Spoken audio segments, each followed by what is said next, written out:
What is a hero? Who do you think of when I say the word hero? A firefighter? A cop? A lifeguard? Someone who saves the day.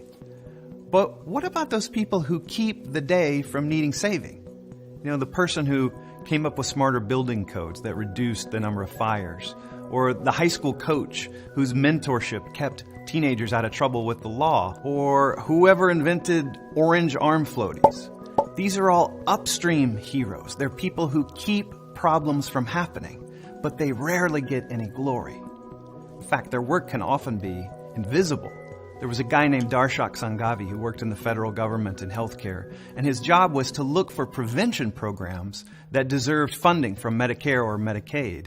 So he was keeping an eye on this one program called the Diabetes Prevention Program. This was a program that had been proven to keep some people from developing diabetes who were at high risk of it. So to get these programs funded, Sanghavi has to prove two things. One, he has to prove the program makes people healthier. Okay, so check. The second thing he has to prove is that the program saved the government money. Well, that looks pretty good too, because treating chronic diabetes is very, very expensive.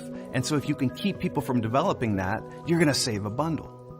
So Sanghavi goes to the federal actuaries. He makes his case to them to certify this as a cost-saving program. And they say, no.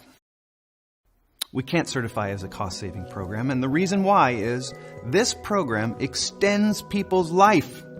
And when people live longer, their health care costs more. That's not a sick joke. That was the official logic of the federal government.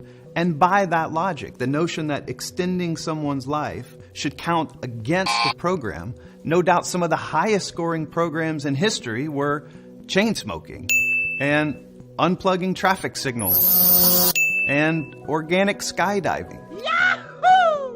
So Sanghavi and his boss, they make an appeal to the chief actuary. This is in late 2015. And then just before Christmas, something amazing happens.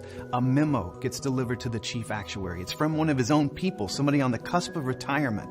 And this actuary writes this impassioned case, arguing that their decision about this cost savings issue is morally wrong. He imagined what newspaper headlines would look like if the media got wind of it. Actuaries, more important to save the trust fund than to save lives. Medicare lives, seniors die. And he concludes the memo with this paragraph that is so perfect, I want to share it with you.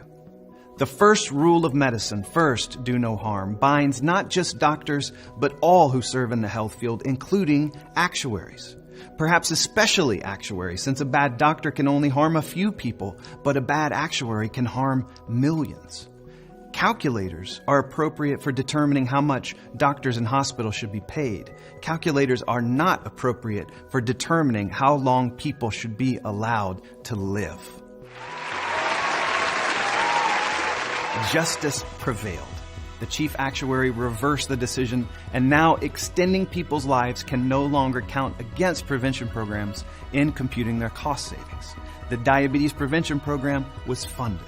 And to me, that makes this actuary a hero. It makes Darshak Sanghavi a hero. And look, I get it. No one's ever going to write a screenplay about this story. There's no dramatic rescue. There's no gunfight. There's no airlift. This was just a change in some language in a federal rule book somewhere. But that little change matters. It's going to save and extend people's lives. It's going to keep people from getting diabetes who otherwise would have. And that's what upstream success looks like. It's quiet, but powerful, with ripple effects that extend across time. So even as we celebrate the rescues and the recoveries in the world, we should also celebrate our upstream heroes, the people who stop problems from happening.